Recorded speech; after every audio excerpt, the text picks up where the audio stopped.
My name is Sarah Morrison, and I'm 34 years old. I never imagined that a text message from my grandfather, received at 11:47 p.m. on a Wednesday night 3 days before his death, would completely shatter the illusion I'd been living in for my entire life. The message was short, urgent, the kind that makes your stomach drop instantly. Don't sign anything they give you, no matter what they say. I'll explain everything tomorrow. I promise. Love you, little one. I stared at that message for a full minute, sitting in my car outside the animal shelter where I'd just finished a 16-hour shift. My hands were shaking, not because I didn't understand the words, but because I understood them too well. My grandfather never texted. He called. He said texting was for people who didn't have the courage to use their voice. So if he was texting me at almost midnight, something was desperately wrong. I called him back immediately. It rang 4 times, then went to voicemail. His voice, recorded probably a decade ago, still strong and clear. You've reached Thomas Morrison. Leave a message and I'll return your call. I tried again, and again. No answer. A cold fear settled in my chest, the kind that whispers that you're already too late, that something terrible is happening and you can't stop it. I drove straight to his house in the West Hills, a beautiful craftsman-style home he'd bought with my grandmother 40 years ago. The lights were on inside, which was unusual for that hour. Grandpa Thomas always went to bed by 9 p.m. sharp. I used my key to let myself in, calling his name as I entered. The house smelled like the peppermint tea he always drank before bed and old books, that particular scent of paper and leather and memories. I found him in his study, sitting at his massive oak desk, surrounded by papers. He looked up when I entered, and I saw something in his eyes I'd never seen before. Fear. Real, genuine fear. Sarah, he said, his voice rough. You came. You scared me half to death with that text, I said, rushing over to him. Are you okay? Should I call Dr. Williams? He shook his head, firmly. I'm fine. Physically, anyway. Sit down, sweetheart. I need to tell you something, and I don't have much time. His words made my blood run cold. What do you mean you don't have much time? Tomorrow they're coming, he said cryptically. Your father and Amanda. They think I don't know what they're planning, but I do. I know everything. He gestured to the papers on his desk. I changed my will 3 weeks ago. David Chen has the official documents, all properly notarized and filed. But they're going to try to make you sign something tomorrow. Something that will make you give up everything. I was confused, overwhelmed. Grandpa, slow down. What are you talking about? Give up what? He took my hand in his, and I felt how cold his fingers were. I'm leaving you 70% of everything, Sarah. The house, the business, all the investments. About $4.8 million. You're the only one in this family who deserves it. The only one who never asked me for a damn thing. The only one who loved me for who I am, not what I have. I couldn't breathe, couldn't process what he was saying. Grandpa, I don't want your money. I just want you. He smiled, that sad, knowing smile. I know you don't want it. That's exactly why you should have it. Promise me, Sarah. Promise me you won't sign anything without talking to David first. No matter what they say. No matter how they try to guilt you or scare you. Promise. I promise, I whispered, tears streaming down my face. But why are you talking like this? You're going to be fine. The doctors said. The doctors don't know everything, he interrupted gently. I'm 87 years old, Sarah. I've had a good life, a long life, and I want to make sure that when I'm gone, my legacy goes to someone who will use it to make the world better, not just their bank account bigger. He squeezed my hand. Tomorrow. Come back tomorrow after lunch, and I'll explain everything. All the details. I'm tired now, and you need to get home and rest. But tomorrow, I promise, I'll tell you everything you need to know. I didn't want to leave him. Every instinct screamed at me to stay, to keep him talking, to somehow prevent whatever he feared from happening. But he was insistent, practically pushing me toward the door with promises that he was fine, that he just needed sleep, that tomorrow would come and everything would be clear. That was the last real conversation I ever had with my grandfather. At 3:47 a.m. that night, I received a call from Providence, St. Vincent Medical Center. Thomas Morrison had been brought in by ambulance. Brain aneurysm. He never regained consciousness. By the time I got to the hospital, he was already gone. Just like that. No warning. No goodbye. No explanation of what he'd been trying to tell me. But I'm getting ahead of myself. To understand why that text message mattered so much, why my grandfather felt the need to warn me even in his final hours, you need to understand the family I grew up in. The family that looked perfect from the outside but was rotten at its core. If you've ever discovered that the people you love most in this world betrayed you for money, hit that like button and subscribe to this channel. Drop a comment telling me where you're watching from, and stay until the end to find out how a fake will, a hidden camera, and one brave nurse helped me expose the truth about my family. You won't believe what they were planning to do to me. I grew up in Portland, Oregon, in a house that looked like it belonged in a magazine about successful American families. My father, Robert Morrison, was a civil engineer with his own consulting firm. He designed bridges, highway overpasses, municipal buildings, important projects with impressive budgets. He wore suits to work every day and kept his shoes polished to a mirror shine. He believed that appearance was everything. That perception shaped reality, and that if you looked successful enough, people would never question whether you actually were. My mother, Linda Morrison, taught junior English at Lincoln High School. She was the kind of teacher students either loved or feared, no middle ground. Tough, demanding, with impossibly high standards. She ran her classroom like a military operation and her home the same way. Everything had its place. Everything had its schedule. Deviation was not tolerated.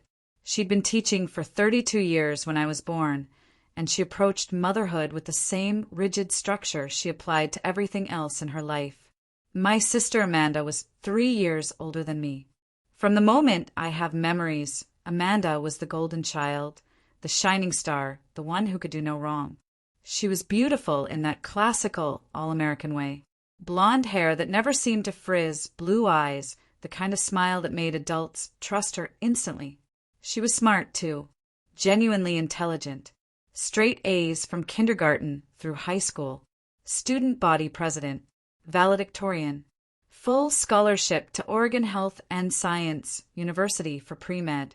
And then there was me, Sarah, born with mousy brown hair that refused to cooperate, hazel eyes that my mother said were unremarkable, and a tendency to care more about wounded birds than what dress to wear to school dances.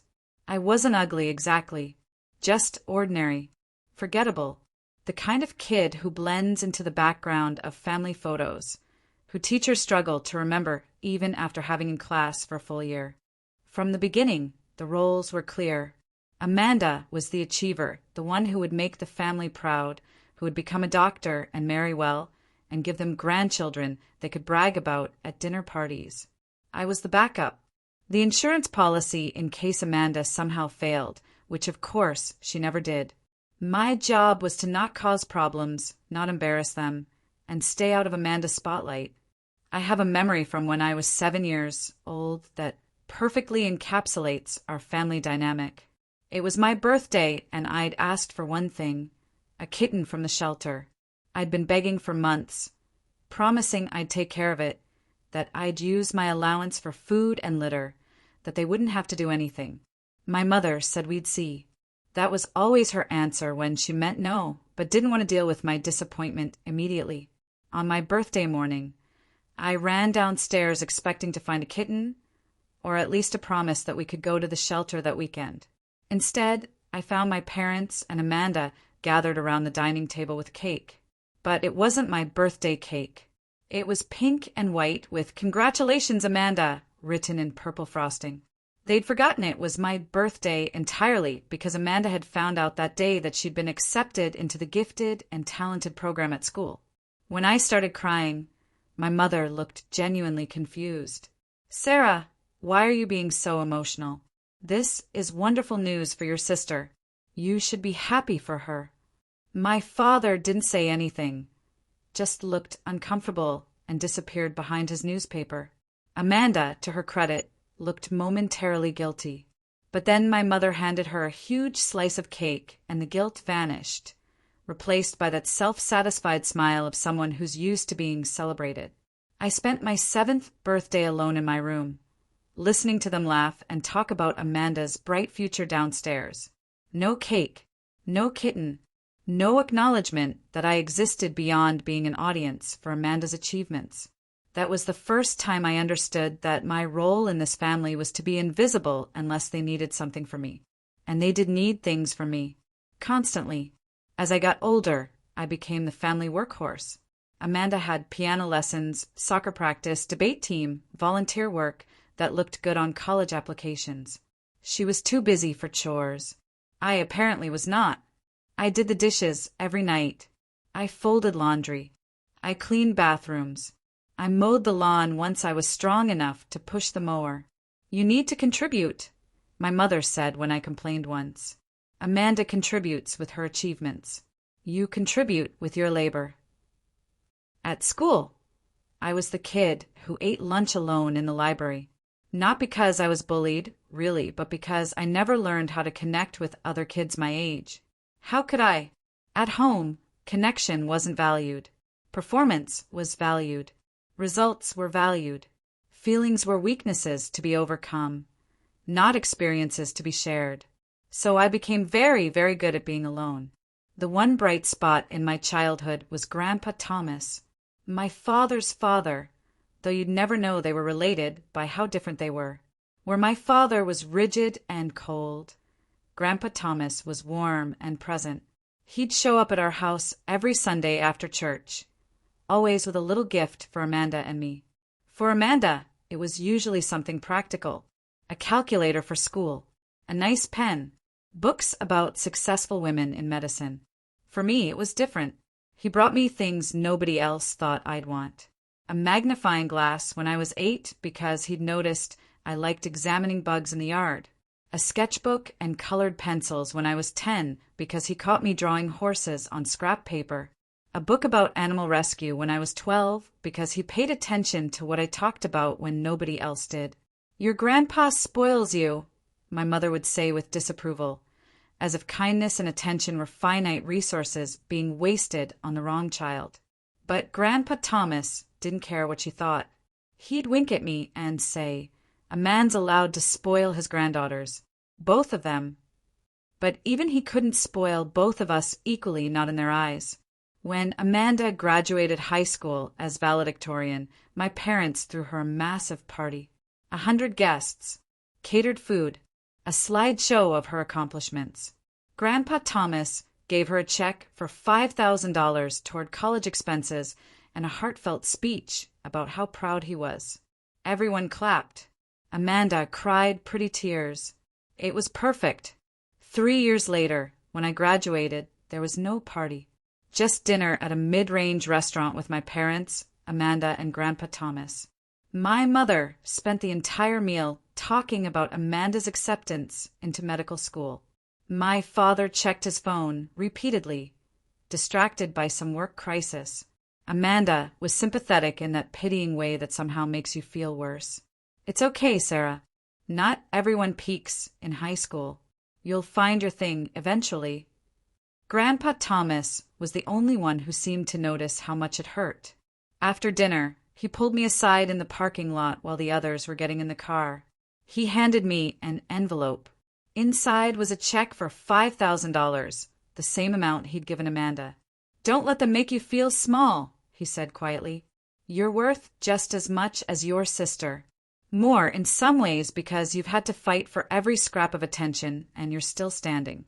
That takes real strength." I hugged him and cried into his shoulder while my family waited impatiently in the car.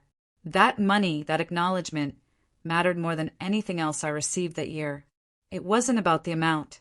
It was about being seen, being valued, being loved for who I was, not who they wanted me to be.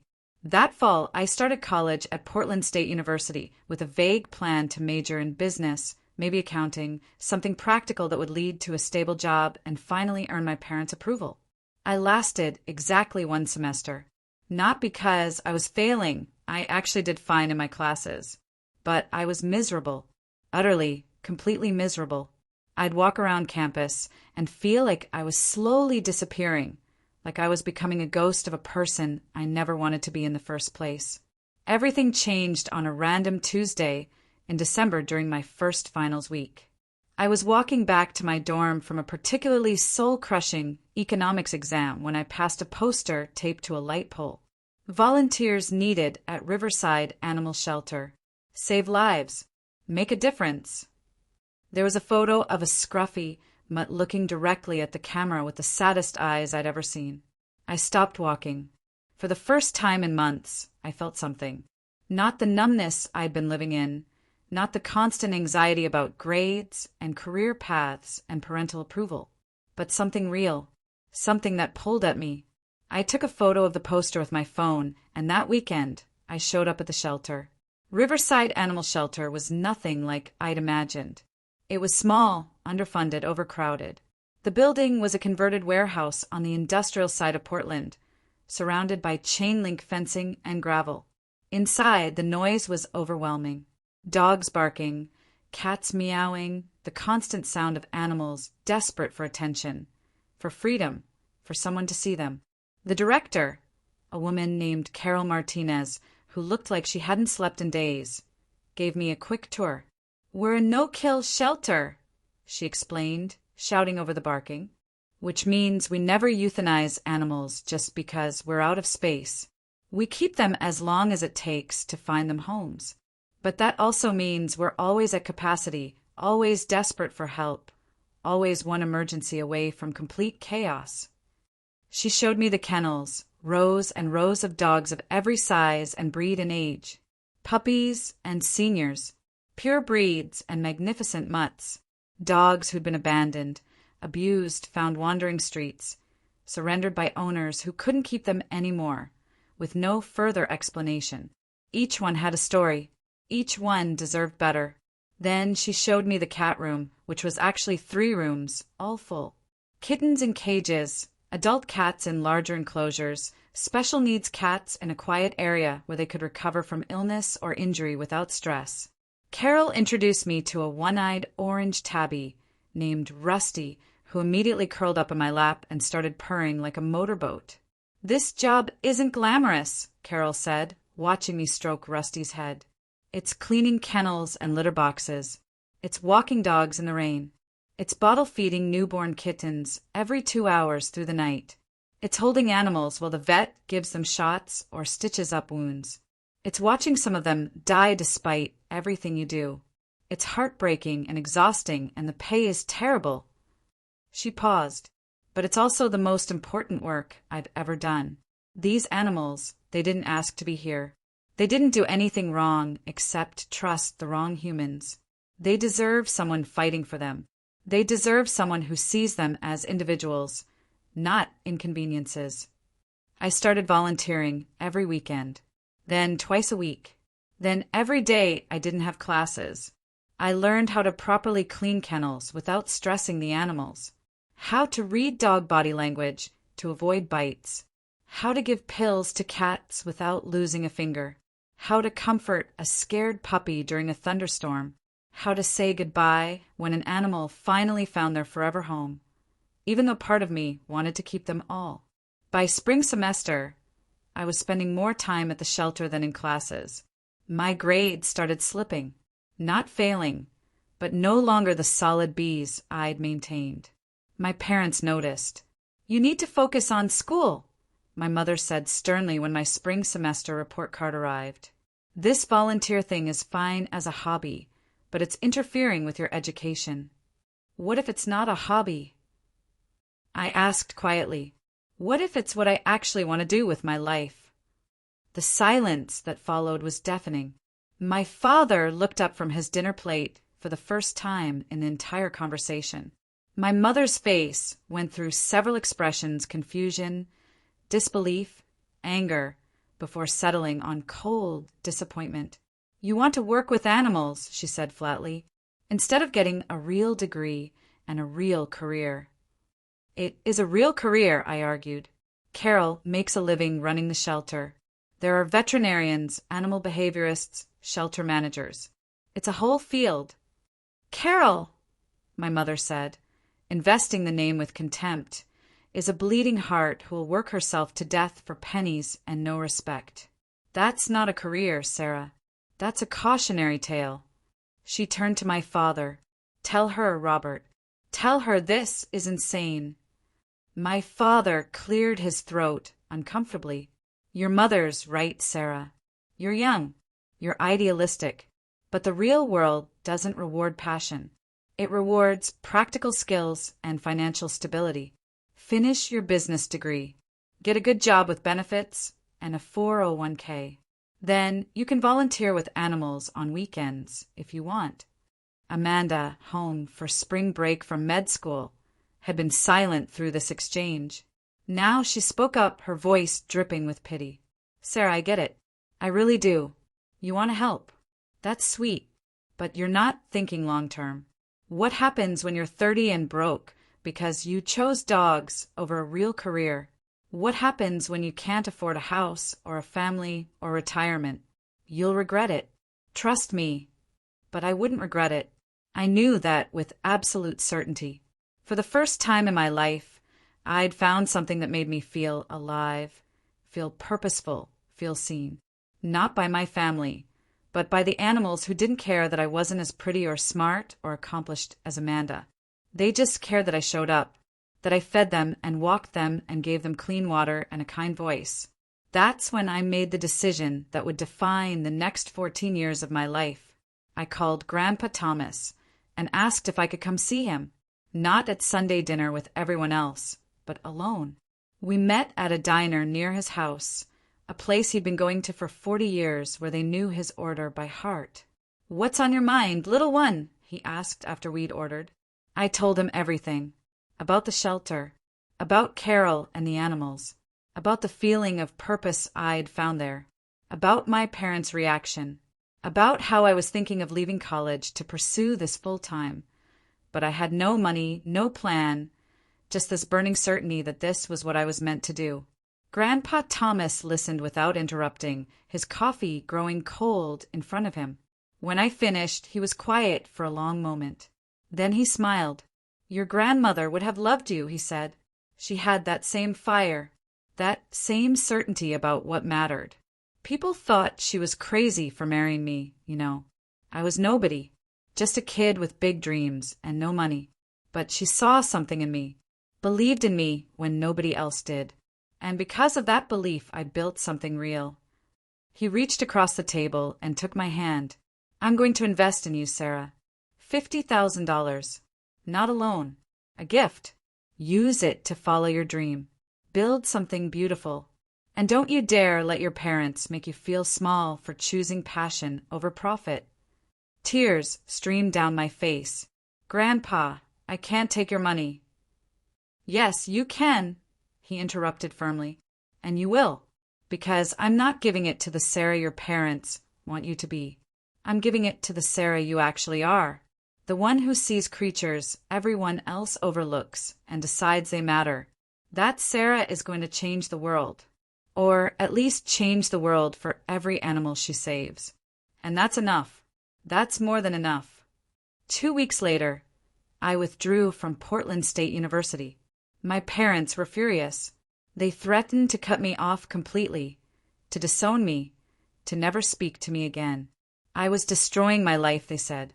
Throwing away my future for dogs that would be dead in 10 years anyway, while I'd be broke and alone with nothing to show for it. But Grandpa Thomas's check cleared, and with it I rented a small space, hired Carol away from Riverside with a salary that actually reflected her worth, and opened Animal Haven. It was terrifying and exhilarating and the hardest thing I'd ever done. But it was mine, built on my choices, funded by the one person in my family who believed in me. And that decision at 20 years old, that's where everything really began. Opening Animal Haven with Carol as my co-director and only employee was like jumping off a cliff and building wings on the way down. We had Grandpa Thomas's $50,000, which sounds like a lot until you start adding up rent, utilities, insurance, veterinary supplies, food for dozens of animals, and 2 modest salaries. Carol sat me down the first week and made me look at a spreadsheet that showed we'd be broke in 8 months if we didn't start bringing in donations or adoption fees quickly. "This is why most shelters fail in the first year," she said, not unkindly. "Passion doesn't pay the electric bill. We need a real business plan, Sarah. Marketing, fundraising, community partnerships. All the boring stuff that keeps the lights on so we can do the important work." So I learned how to write grant applications, spending hours crafting proposals to foundations that funded animal welfare. I learned how to organize fundraising events, everything from bake sales to charity auctions. I learned social media marketing before it was cool, posting photos of our animals on Facebook and Twitter, telling their stories, making people fall in love with them before they even walked through our doors. I learned how to negotiate with veterinarians for discounted services, with pet food companies for donations, with volunteers for their time and energy. Those first few years were brutal. I worked 16-hour days minimum, up at 5 a.m. to start morning feeding and cleaning. Then administrative work, answering emails and phone calls, scheduling appointments, processing adoption applications. Afternoons were for training sessions with dogs who needed behavior modification, or socializing cats who'd been too traumatized to trust humans. Evenings were for community outreach, attending city council meetings to advocate for better animal control policies, or hosting adoption events at pet supply stores. I lived in a tiny studio apartment that cost $600 a month, walking distance from the shelter, so I could save on gas. I didn't own a TV. I couldn't afford cable anyway. My furniture was from thrift stores or found on curbs, with free signs. I ate a lot of rice and beans, a lot of peanut butter sandwiches, a lot of whatever was on sale at the discount grocery store. Every penny not spent on absolute necessities went back into the shelter. My parents called this throwing my life away. They'd drive past Animal Haven sometimes, I knew, because my mother told me once, and she said it looked run down and depressing. Never mind that we'd saved 43 dogs and 62 cats in our first year alone. Never mind that we had a 93% adoption rate, one of the highest in the state. Never mind that we'd started a spay and neuter program for low-income families that prevented hundreds of unwanted litters. None of that mattered because, in their eyes, I was still just playing with dogs instead of having a real career. Amanda, meanwhile, finished medical school, did her residency in dermatology, which my mother never failed to mention was one of the most competitive specialties, and married Philip Hartwell, a plastic surgeon she met during residency. Their wedding cost more than I'd made in 3 years at the shelter. Destination wedding in Napa Valley, 200 guests, a dress that cost $8,000, honeymoon in Bora Bora. It was featured in a local magazine's society pages. I was invited, obviously. You can't not invite your sister to your wedding, even when she's the family embarrassment. I bought a dress from Target for $40, drove 6 hours to Napa, and spent the entire weekend being introduced as my sister who works with animals in a tone that suggested I cleaned up roadkill for a living. At the reception, Amanda made a speech thanking our parents for their support and sacrifice, for believing in her dreams, for never letting her settle for less than she deserved. She didn't mention me, not once. When people asked where I was, Amanda would scan the room like she'd forgotten I existed, then point me out and change the subject quickly. But Grandpa Thomas found me sitting alone at a table in the corner, eating wedding cake and wondering why I'd bothered to come. He sat down next to me with his own plate of cake and said, "Your sister's got a beautiful wedding and a handsome husband and a lot of people impressed by her credentials. But you know what she doesn't have." He paused. "A purpose that matters. You're out there every day saving lives, Sarah. Real, actual lives. These people will forget this wedding in 6 months. But that 3-legged dog you rescued last week, the one who'd been hit by a car and left to die, he'll remember you for the rest of his life. Which one of you is doing something that actually means something? I loved him so much in that moment I couldn't speak. I just leaned my head on his shoulder while around us, Amanda's perfect wedding continued without noticing we were gone. The years passed. Animal Haven grew, slowly, steadily. By year 5, we'd expanded to a larger facility with actual separate rooms for cats and dogs, a real medical clinic space, and a meet and greet area where potential adopters could spend time with animals before committing. We hired 3 more full-time staff and had a rotating cast of 20 volunteers.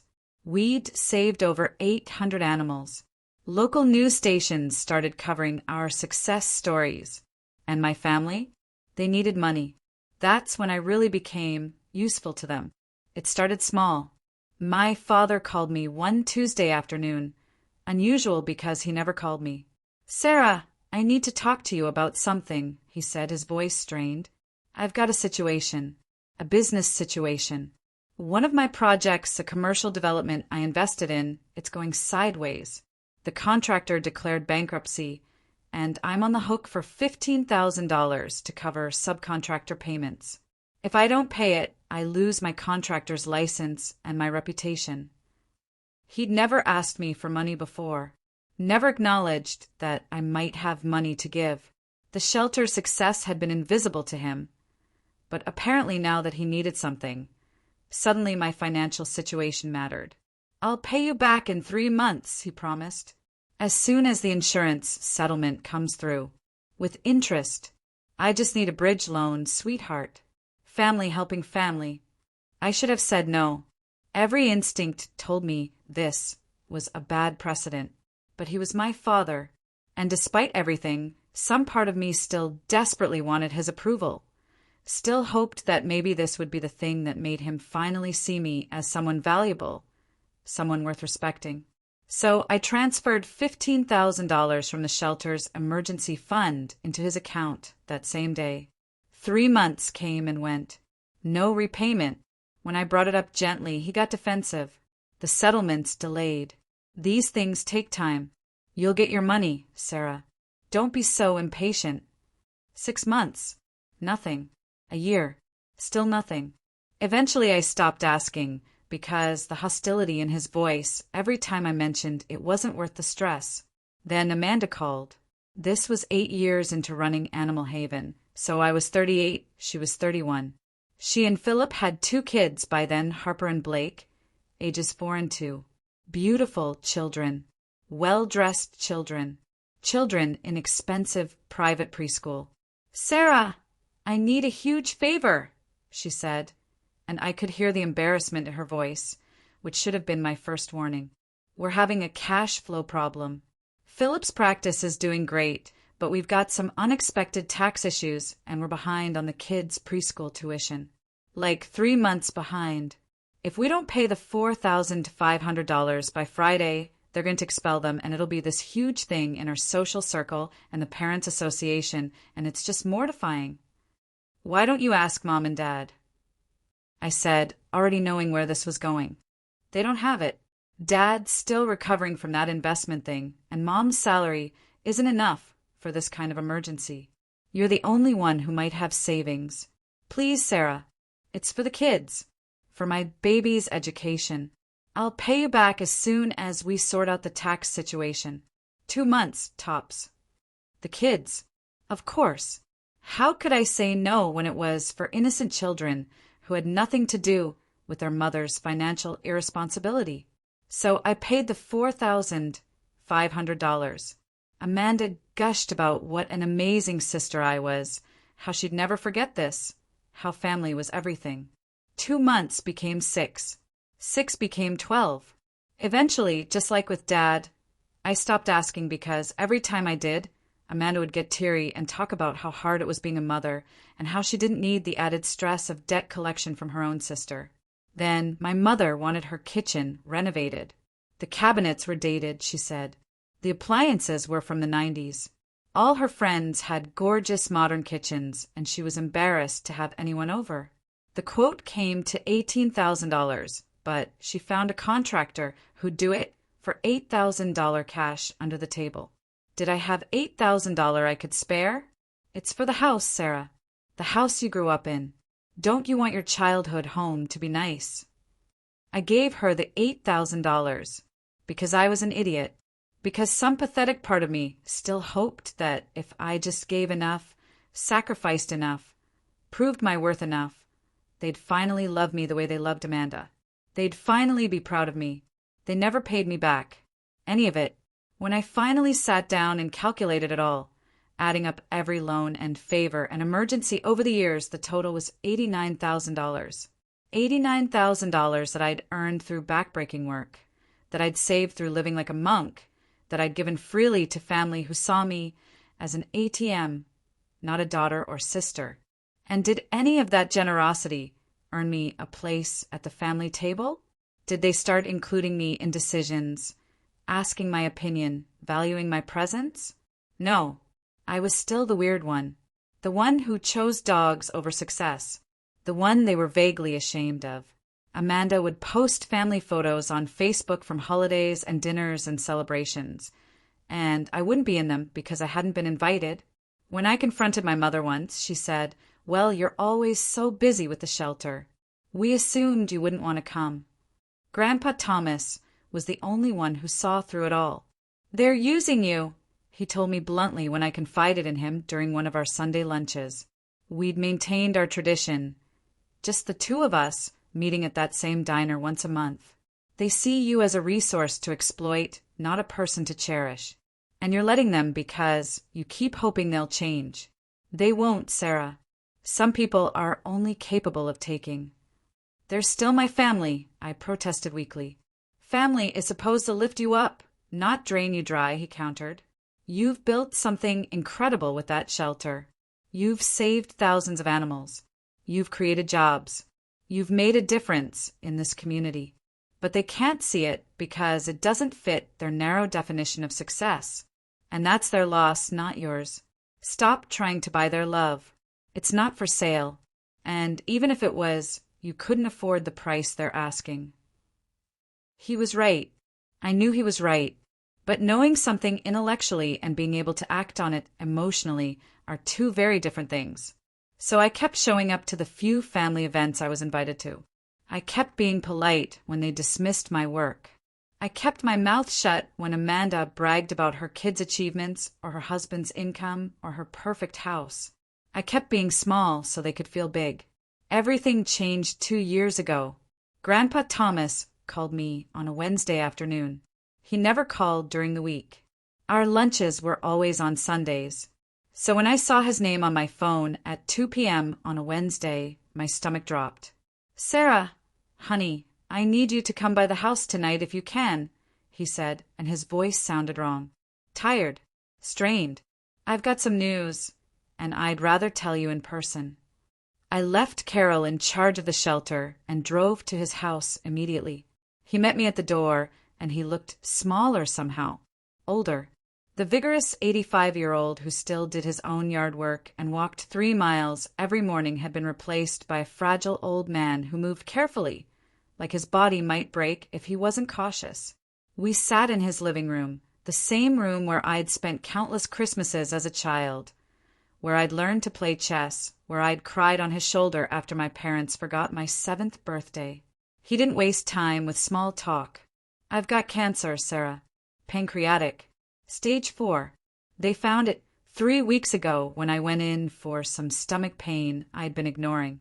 By the time they caught it, it had already spread."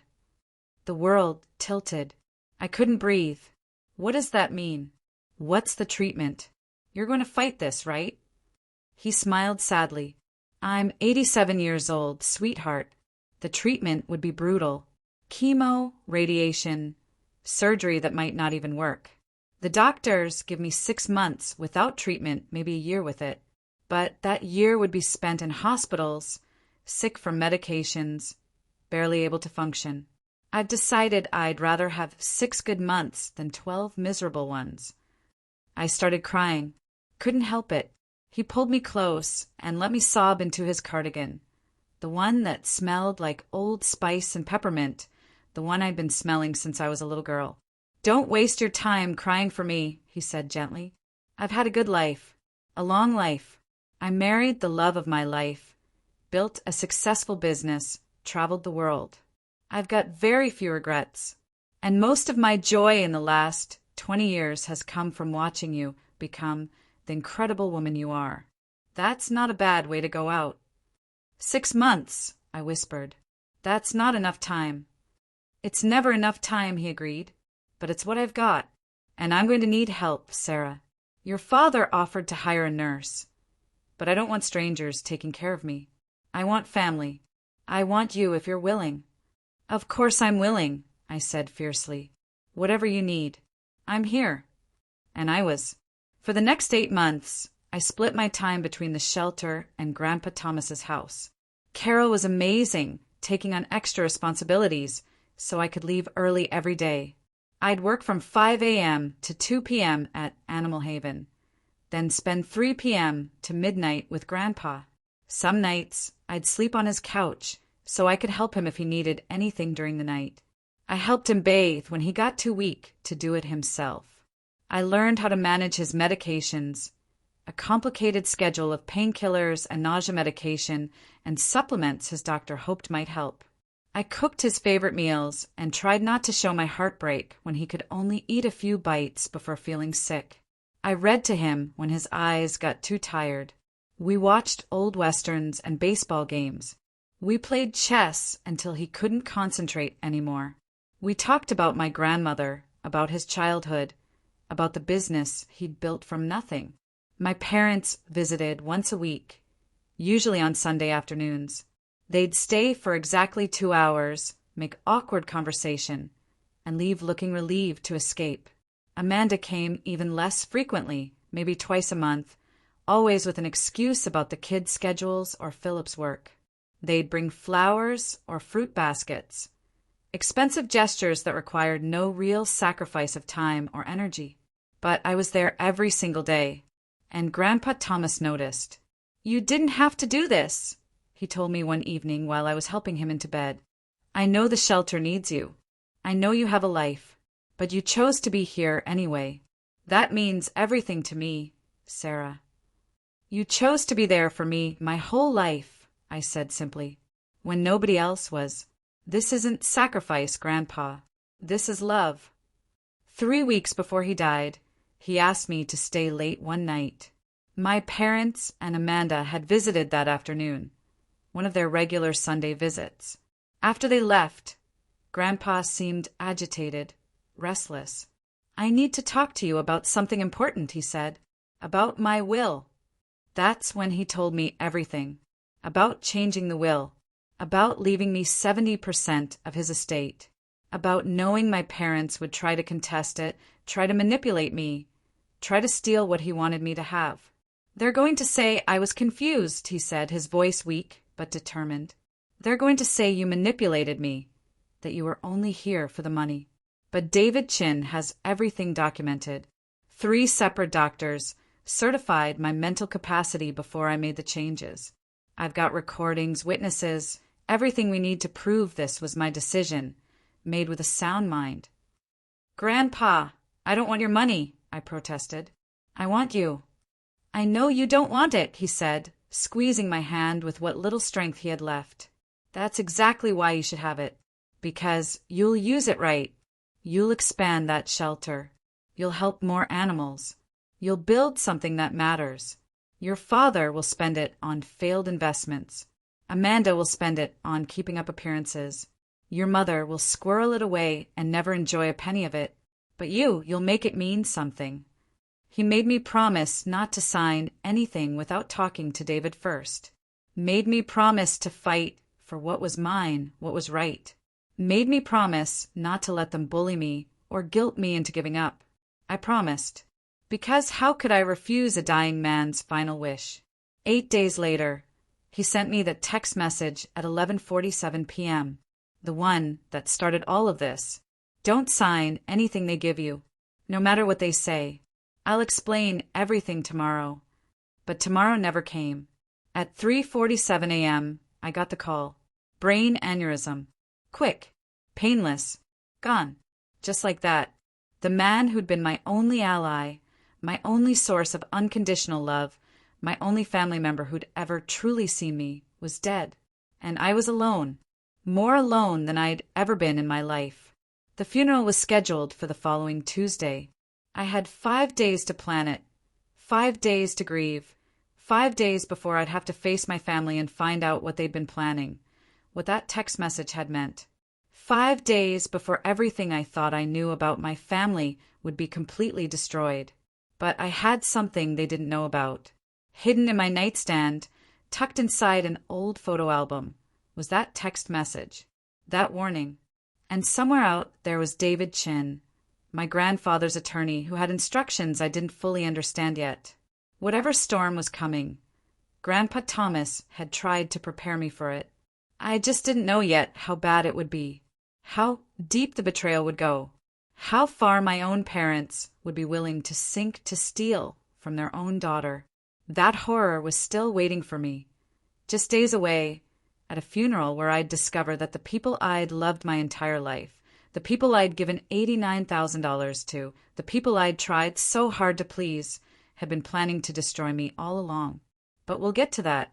First, I had to bury the only person in my family who'd ever truly loved me.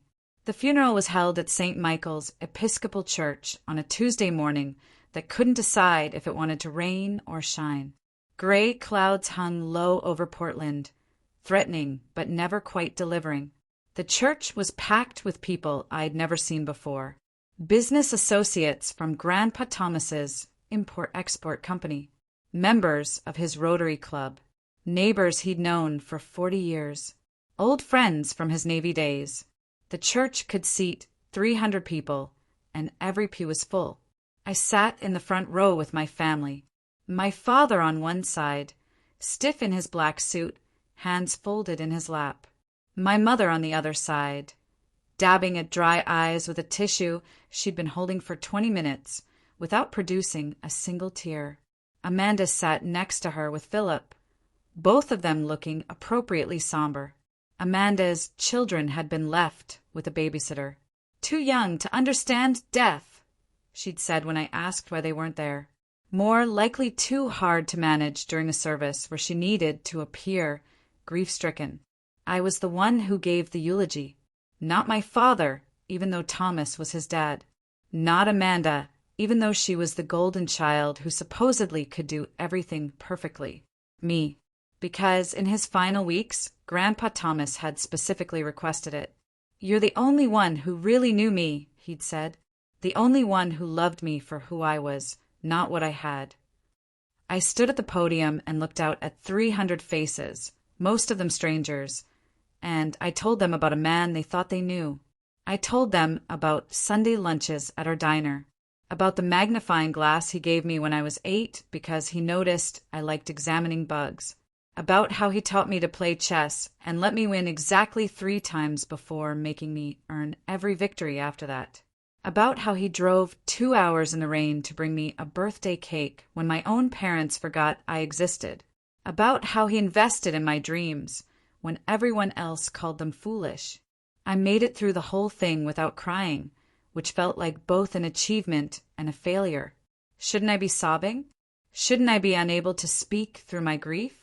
But I'd cried so much in the previous 5 days that I had nothing left. I was empty, hollowed out, going through the motions because that's what you do when the person who mattered most is gone and you're still expected to function. After the service, people lined up to offer condolences. They shook my father's hand and hugged my mother and told Amanda her grandfather would be so proud of her. They looked at me and said, "Nice eulogy," before moving on quickly, as if I was a hired speaker rather than his granddaughter, as if my grief was less legitimate because I wasn't wearing it as obviously as the others. The reception was at Grandpa's house, his beautiful craftsman home that I'd been visiting my entire life. Carol had offered to handle the shelter alone, so I could be present. She'd hugged me tight that morning and whispered, "You've got this. He'd be so proud of you." Her words had meant more than all the empty platitudes from people who'd never bothered to know me. The house filled with guests eating catered sandwiches and drinking coffee and sharing memories of Thomas Morrison, successful businessman, generous friend, pillar of the community. I stood in the corner of the living room, watching it all happen like I was behind glass, separate from everything. That's when David Chen approached me. He was in his early 50s, Chinese-American, with wire-rimmed glasses and a kind face that looked perpetually worried. "Sarah," he said quietly, "I need you to come to the study in 10 minutes. Your family, too. It's time for the official reading of the will." My stomach clenched. This was it. Whatever Grandpa had tried to warn me about, it was about to happen. I nodded, unable to speak. David squeezed my shoulder once, a gesture of solidarity, before disappearing into the crowd. 10 minutes later, I walked into Grandpa's study, the same room where we'd had our last real conversation, the same desk where he'd sat and told me he was dying. The leather chair was empty now and would stay empty forever. The thought made my chest ache. My parents were already seated. Amanda and Philip, too. Everyone looked tense, expectant. David stood behind the desk with a leather portfolio, very official, very serious. "Before we proceed with the reading of Thomas Morrison's last will and testament," he began, he left specific instructions to deliver this to Sarah first. He handed me a sealed envelope with my name written in Grandpa's shaky handwriting. I opened it with trembling hands. Inside was a single page, dated 3 weeks before his death. "Sarah, my dearest girl, if you're reading this, I'm gone and they're about to spring their trap. They'll tell you I was confused, that the cancer affected my mind, that I didn't know what I was doing. They'll have fake doctor's reports. They'll have a document for you to sign that looks reasonable but isn't. It's a waiver. It gives up everything I wanted you to have. Don't sign it, no matter what they say, no matter how they threaten or guilt or manipulate you. David has the real will. It's legal, proper, and uncontestable. Trust him. Trust yourself. And remember that I loved you exactly as you are. You were always enough. Grandpa T." I read it twice, my hands shaking harder with each word. Then I looked up at my family. They were watching me with expressions I couldn't quite read. Nervousness, anticipation. My father cleared his throat. "What does it say?" "It's personal," I replied, folding the letter carefully and putting it in my purse. Grandpa's final words to me. A flash of irritation crossed my mother's face, but she smoothed it away quickly. David continued. "Thomas Morrison made changes to his will on October 3rd of this year. These changes were made with full mental capacity, verified by 3 independent physicians. The will was properly notarized and filed with the state. It is legally binding and uncontestable." He paused, and I could feel the tension in the room ratchet up several notches. "The estate, valued at approximately $5.2 million, including property, business holdings, and investments, is to be distributed as follows. Sarah Morrison receives 70%. Robert Morrison receives 20%. Amanda Hartwell receives 10%. Linda Morrison receives a trust fund of $200,000 to be dispersed over 10 years. The silence that followed was absolute. Then my father stood up abruptly. "That's insane," he said flatly. "Dad was sick. He was confused. The cancer, the medications, he wasn't thinking clearly. Your father's mental capacity was certified by Dr. Reynolds, Dr. Park, and Dr. Williams on October 1st, 2 days before the will was changed," David said calmly. All 3 independently confirmed he was of sound mind and understood fully what he was doing. My mother's voice was ice. "This is obviously the result of undue influence. Sarah was with him constantly those last months. She manipulated a sick, dying man. She poisoned his mind against his own family." "That's not true," I said, finding my voice. "I took care of him because I loved him, because no one else wanted to." "You were the only one there," Amanda said, and there were tears in her eyes, real or fake, I couldn't tell. "You had access. You whispered things to him when he was weak and vulnerable. You made him think we didn't care about him, so he'd give you everything. Before I could respond, my father pulled a manila folder from his briefcase. "We anticipated this might happen," he said, and his voice had gone cold, businesslike. "We have medical documentation that shows Dad's mental deterioration in his final months." He slid papers across the desk toward David. "Dr. Marcus Reeves, a geriatric psychiatrist, evaluated Dad and found significant cognitive impairment." David picked up the papers, glanced at them, and set them down. "Dr. Reeves never examined Thomas Morrison. These are falsified documents. I have a statement from Thomas himself, recorded on video, discussing this exact scenario. He predicted you'd produce fake medical records." My father's face went red. "How dare you accuse us of—" "I'm not accusing," David interrupted. "I'm stating facts. Thomas Morrison expected you would attempt to contest his will through illegal means. He prepared accordingly. Now, if you wish to proceed with legal challenges, that's your right. But I should inform you that any attempt to prove Sarah manipulated your father will be met with substantial evidence to the contrary." My mother stood up then, her carefully composed mask finally cracking. "We need to talk," she said, looking directly at me. "As a family. Privately." David started to object, but I raised my hand. "It's okay. I'll talk to them." Maybe this was the moment where they'd be honest, where we'd actually communicate like human beings. I was still naive enough to hope. David left the room reluctantly. The moment the door closed, my father's entire demeanor changed. He opened his briefcase again and pulled out a different set of papers. "We don't want to fight," he said, his voice now gentle, reasonable. "That would tear this family apart." So we had our attorney draw up an agreement. A fair division. We split everything 3 ways. Equal shares for the 3 of us. Clean, simple, no lawyers, no court battles. You sign this and we can all move on. I took the papers, read them carefully, and there it was, exactly like Grandpa had warned. Buried in legal language on page 4, a complete waiver of my inheritance rights in exchange for a one-time payment of $50,000. Not a third of $5.2 million. $50,000. "This isn't a fair split," I said quietly. "This is me signing away millions for almost nothing." $50,000 is generous considering what you did," my mother said sharply. "Manipulating a dying man. Stealing from your own family." "I didn't steal anything. Grandpa chose." "Chose?"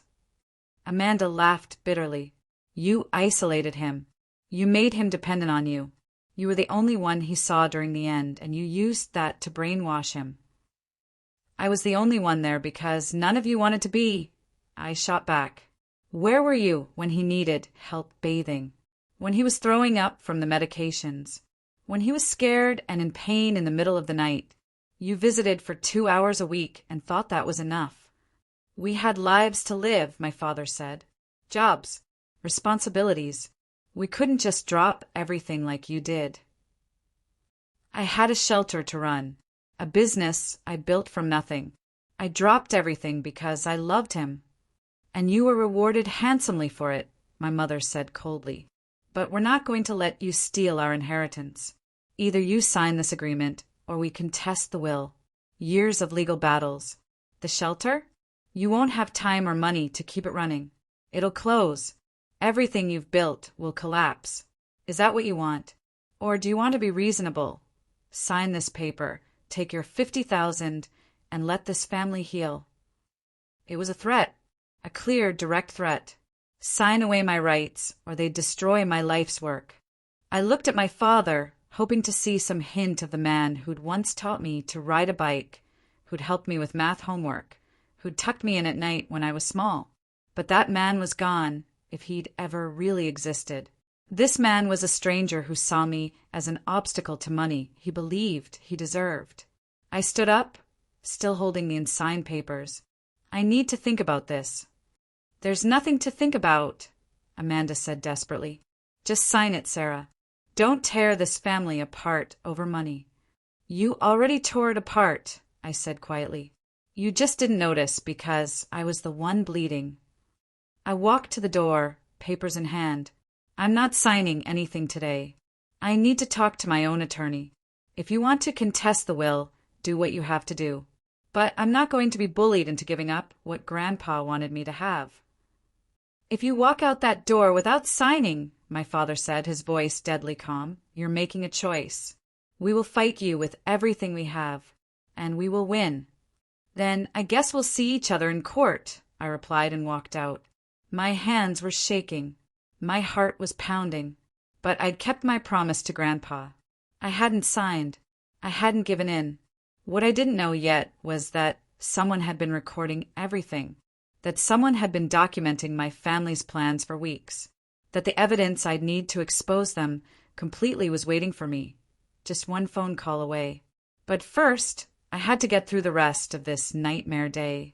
2 days after the funeral, I was at Animal Haven trying to lose myself in work, cleaning kennels, walking dogs, anything to stop thinking about the disaster my life had become. My phone rang at 2:17 p.m. Unknown number. I almost didn't answer, but something made me pick up. Sarah Morrison? A woman's voice, unfamiliar, slightly nervous, speaking. My name is Rachel Klein. I was your grandfather's private nurse for the last 3 months of his life. I froze. I didn't know he had a private nurse. That's because he hired me secretly, Rachel said. Paid me in cash. Told me not to tell anyone in the family except you, and only after he was gone. Ms. Morrison, your grandfather asked me to document everything. Every visit from your family. Every conversation. He knew something was wrong. He knew they were planning something. My heart started pounding. What do you mean, document? Audio recordings. Video. He had me set up hidden cameras in his study and living room. 3 weeks ago, your father and sister came to visit. They thought he was asleep from his medications. He was awake. I was in the other room with the recording equipment running. What did they say? My voice came out as a whisper. Rachel hesitated. Things you need to hear directly, not from me summarizing. Your grandfather left instructions. If anything happened to him, I was to give you everything.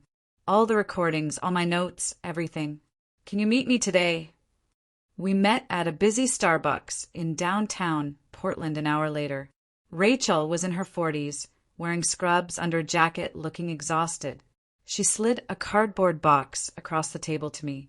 4 USB drives, a notebook with timestamps and details of every recording. And this. She handed me an envelope. Inside was $5,000 in cash. He said you'd need it for legal expenses. He said to tell you, fight Sarah. Don't let them win.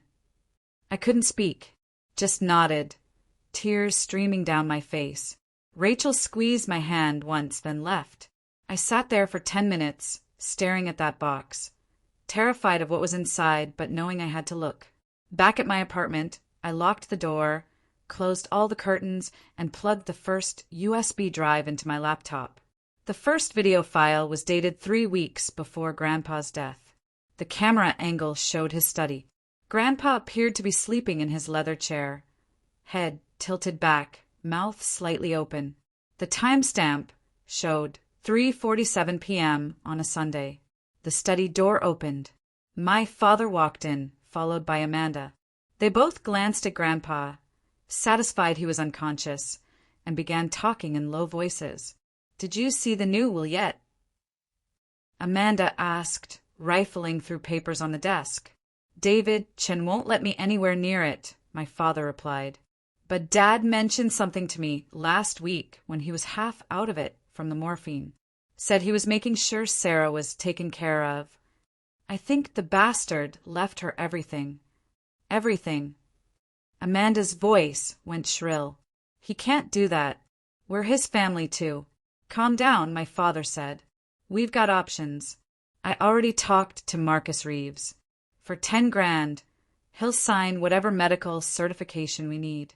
Dementia, diminished capacity, drug-induced confusion, whatever will make the will contestable. And if that doesn't work, my father's voice went cold. Then we make Sarah's life hell until she gives up. The shelter's always on the edge, financially.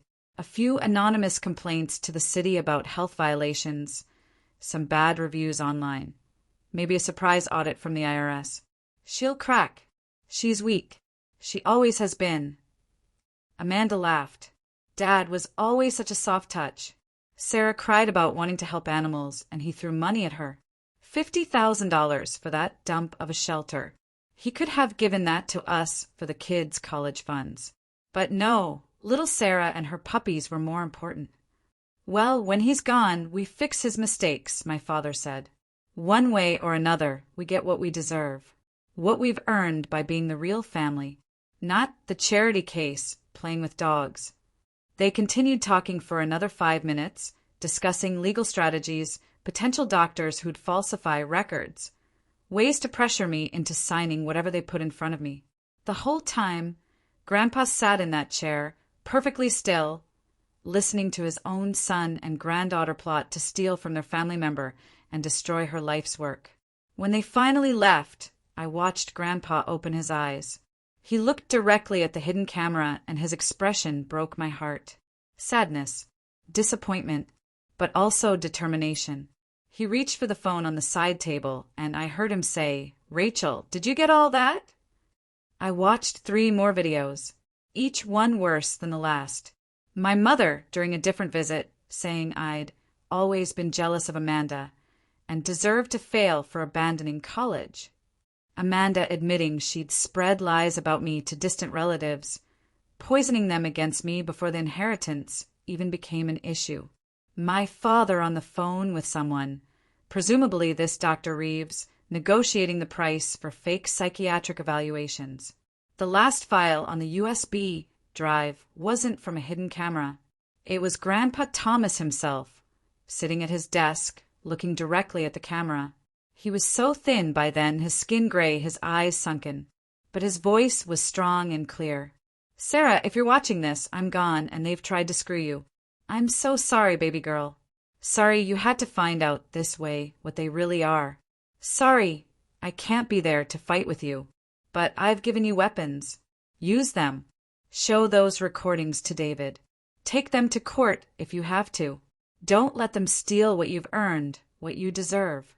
You've spent your whole life being invisible to them, being dismissed and undervalued. No more. It's time to be seen. It's time to fight. I love you, Sarah. I've always loved you. You were the best part of my family. Don't ever forget that." The video ended. I sat in the darkness of my apartment, laptop screen the only light, and something crystallized inside me. Rage. Pure, clean rage. Not the messy, destructive kind. The focused kind. The kind that builds courtroom cases and destroys lies. I picked up my phone and called David Chin. "David, it's Sarah.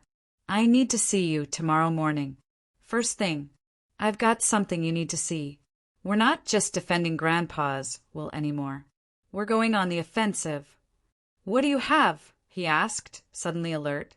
"Everything," I said simply. "I have everything." And I did.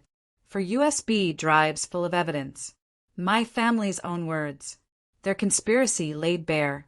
They'd been so confident that Grandpa was too sick to notice, too medicated to care. They'd underestimated him. And they definitely underestimated me. The fight was about to begin. And this time, I wasn't going to be the invisible daughter who quietly accepted whatever scraps they threw me. This time, I was going to make them face exactly what they'd done. Justice was coming, and it was going to be recorded in high definition. David Chin sat in his office conference room the next morning, watching the videos on his laptop in complete silence. I'd brought all 4 USB drives and Rachel's detailed notebook. He didn't speak for 43 minutes, just watched, took notes, occasionally rewound to hear something again. His expression never changed, but I saw his jaw tighten when my father discussed destroying the shelter. When the final video of Grandpa ended, David removed his glasses and pinched the bridge of his nose. "Jesus Christ," he said quietly. It was the first time I'd heard him curse. Sarah, this changes everything. This isn't just a will contest anymore. This is conspiracy to commit fraud. This is elder abuse. This is criminal. What do we do? I asked. He looked at me directly. We let them file their contest. Let them present their fake medical records and their paid witnesses and their accusations against you. Let them commit to their lies in official court documents. Then we bury them. You seem very confident. Because I am, David said firmly. They've handed us everything we need. Their own words. Conspiracy to falsify medical documents. Plans to harass you and sabotage your business. Admissions that they spread false information about you. All recorded, time-stamped, with your grandfather as a witness who clearly had full mental capacity when he documented this. He smiled grimly. They think they're clever. They're about to find out they're not. 1 week later, my parents officially filed to contest the will. The legal document was 17 pages of accusations. I was manipulative, they said. I'd isolated Grandpa from his real family. I'd exploited his deteriorating mental state for financial gain. I'd poisoned him against his son and older granddaughter. The filing included Dr. Marcus Reeves's psychiatric evaluation declaring Grandpa mentally incompetent during the time he changed his will. It included statements from 3 family friends who claimed they'd witnessed Grandpa's confusion and my suspicious behavior. David filed our response 3 days later. It was 8 pages, simple, direct, and devastating. We denied all allegations. We stated that we possessed evidence proving the claims were false. We requested a preliminary hearing. The judge assigned was Margaret Foster, a woman in her early 60s with a reputation for not tolerating nonsense in her courtroom. The preliminary hearing was scheduled for November 15th, exactly 3 weeks after Grandpa's death. I dressed carefully that morning. Simple black suit, minimal makeup. I wanted to look professional, credible, nothing flashy. Carol hugged me before I left the shelter. Go show them who you really are, she said. The Multnomah County Courthouse was imposing, all marble and high ceilings. I met David outside Judge Foster's courtroom. My family was already there with their attorney, a slick-looking man named Brandon Pierce, who specialized in estate litigation. My father wouldn't look at me. My mother stared straight ahead.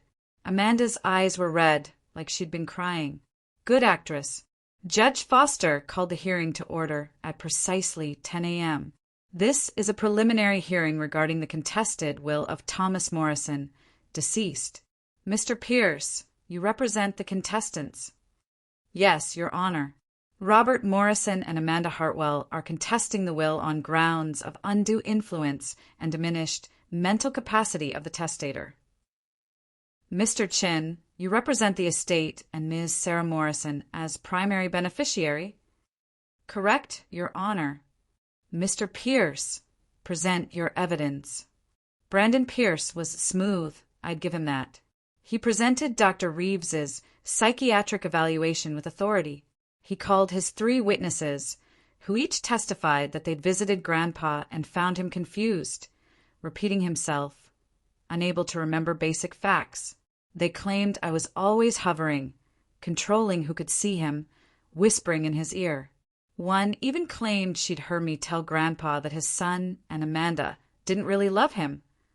It was all lies, expertly crafted, well-rehearsed lies. And Judge Foster listened carefully, taking notes. When Pierce finished, she looked at David. Mr. Chin, your response. David stood slowly. Your Honor, I have video evidence that directly contradicts everything we've just heard. Additionally, this evidence shows the plaintiffs engaged in conspiracy to commit fraud, including paying for false medical testimony. The courtroom went completely silent. My father's face went pale. Pierce jumped to his feet. Your Honor, this is highly irregular. We weren't informed of any video evidence. Because we only received it 1 week ago, David interrupted smoothly. from a private nurse hired by Mr. Morrison specifically to document his family's behavior during his final months. He suspected they were planning exactly what they've done. He was right. Judge Foster's expression sharpened with interest. I'll see this video evidence in my chambers. All counsel with me. Now.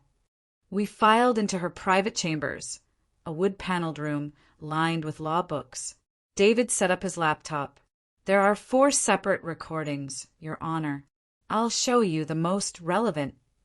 He played the video of my father and Amanda in Grandpa's study, the one where they discussed paying Dr. Reeves for fake medical documents and destroying my shelter with false complaints. Judge Foster watched without expression, but I saw her hands grip the armrests of her chair tighter and tighter. When the video ended, she looked at Brandon Pierce. Your client discussed paying a doctor to falsify psychiatric evaluations on camera, while his father, your alleged mentally incompetent testator, was fully conscious and aware. Pierce looked sick. Your Honor, I had no knowledge. I believe you, Judge Foster said, but your clients certainly did. Mr. Morrison, Ms. Hartwell, you're present in this chamber. Do you deny that's you in this video? My father tried to speak, but no words came out. Amanda was crying now, real tears this time. Finally, my father managed. It was just talk. We were frustrated. We didn't mean. You discussed committing fraud. Judge Foster cut him off. You planned to present false medical evidence to this court. You conspired to file a fraudulent will contest. Mr. Chin, is there more? Yes, Your Honor. 3 additional videos documenting similar conversations, plus a video statement from Thomas Morrison himself, recorded 2 days before his death, explaining why he made these recordings and affirming his mental capacity and his wishes regarding the distribution of his estate. Judge Foster stood up. We're going back on record. This hearing is over. Back in the courtroom, Judge Foster's voice was ice. I've reviewed video evidence provided by the defense.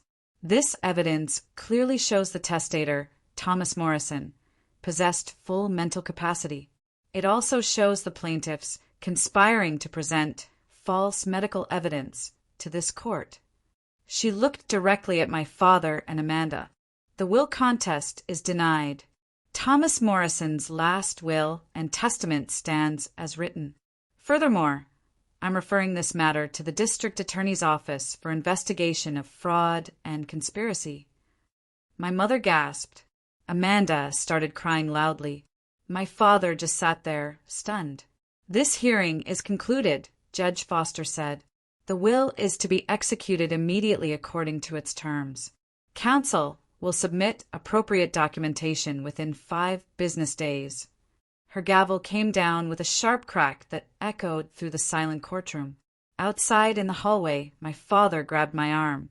His face was red, furious. You've destroyed this family, he hissed. I pulled away from him. No, you destroyed it years ago. I just stopped letting you pretend otherwise. Amanda approached, mascara running down her face. Sarah, please. We made mistakes. We're sorry. Can't we work this out? Work it out. I felt incredibly calm. You planned to steal everything Grandpa wanted me to have. You tried to destroy my business. You paid a doctor to lie in court. And you did all of it while pretending I was the problem. There's nothing to work out, Amanda. We're done. You'll regret this, my mother said, her voice shaking with rage. When you're alone with no family, you'll regret choosing money over us. I didn't choose money over family, I replied quietly. You did. I chose truth over your lies. There's a difference. I turned to David. Let's go. I have animals to feed. As we walked away, I heard Amanda sobbing. I heard my mother consoling her. I heard my father making angry phone calls. I didn't look back. Not once. Because for the first time in my life, I'd stood up for myself completely. I'd fought back, and I'd won. The inheritance was mine. The shelter was safe. And the family that had never valued me was now facing criminal investigation for trying to steal what wasn't theirs. Justice. Real, tangible justice. Grandpa Thomas had given me the weapons. I'd used them exactly as he'd asked. And it felt like finally I could breathe. 2 years have passed since that courtroom victory. I'm sitting in my office at the Thomas Morrison Animal Sanctuary Network headquarters, looking at photos on my wall. 5 shelters now across Oregon and Washington. Over 8,000 animals saved. Programs for veterans with PTSD, therapy dogs for traumatized children, free spay and neuter clinics. Everything Grandpa dreamed of and more.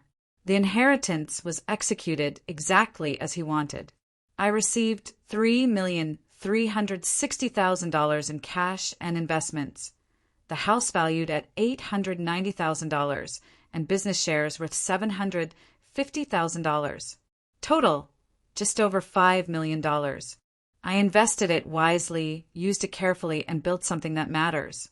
My family? The district attorney pressed charges. My father and Amanda pleaded guilty to conspiracy to commit fraud. They each received 2 years probation, $15,000 in fines, and 400 hours of community service. Dr. Reeves lost his medical license permanently. The scandal destroyed my father's engineering firm. Most of his clients left. Amanda and Philip divorced when he discovered she'd drained their savings for legal fees. She works at a walk-in clinic now, finally using her medical degree instead of being a trophy wife. My mother? She retired early from teaching after parents requested their children be moved from her classes. Small-town gossip is brutal when you're caught trying to steal from your own daughter. They sold their house to pay legal fees and moved to a smaller place outside Portland. I heard through distant relatives that they're struggling financially without my loans to bail them out. They tried to reconcile once. 6 months after the verdict, my father showed up at Animal Haven with flowers and apologies. "We made mistakes," he said, "but you're still our daughter. Can we start over?" I looked at him and felt nothing.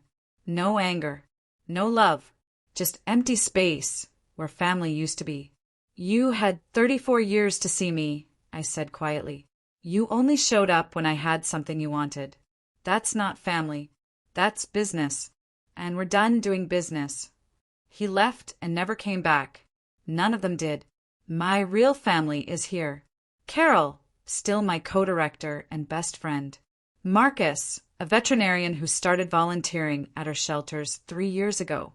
We're getting married next spring in the gardens of Grandpa's old house, now the flagship sanctuary. Simple ceremony, surrounded by dogs and cats we've saved together. He loves me for exactly who I am, not who he wants me to be. That's what real love looks like. I visit Grandpa's grave every Sunday. I bring fresh flowers and tell him about the sanctuary's successes, about the 3-legged dog who found a home last week, about the mama cat and her kittens who all got adopted together, about Marcus's proposal and the wedding plans. I like to think he knows that wherever he is, he's proud of what I built with his gift. People ask if I regret cutting off my family completely. The answer is always the same. You can't lose what you never really had. They were related to me by blood, but they were never family where it mattered. Family shows up. Family sees you. Family loves you without conditions or transactions. Grandpa Thomas taught me that. And the family I've built here at the sanctuary, the chosen family of people who actually care, that's real. The inheritance wasn't about money. It was about validation. About Grandpa Thomas saying, "You matter. Your work matters. Your life has value." That message, that gift of being seen and valued, was worth more than all the millions combined. So did I do the right thing by fighting for Grandpa's will and cutting off my toxic family? Or should I have just signed their papers and kept the peace? Drop a comment and let me know what you think. And if this story resonated with you, if you've ever had to choose between family and truth, hit that like button and subscribe for more stories of people who fought back and won. Turn on notifications because tomorrow's story is even more intense. Thanks for watching, and remember, sometimes the greatest act of love is knowing when to walk away.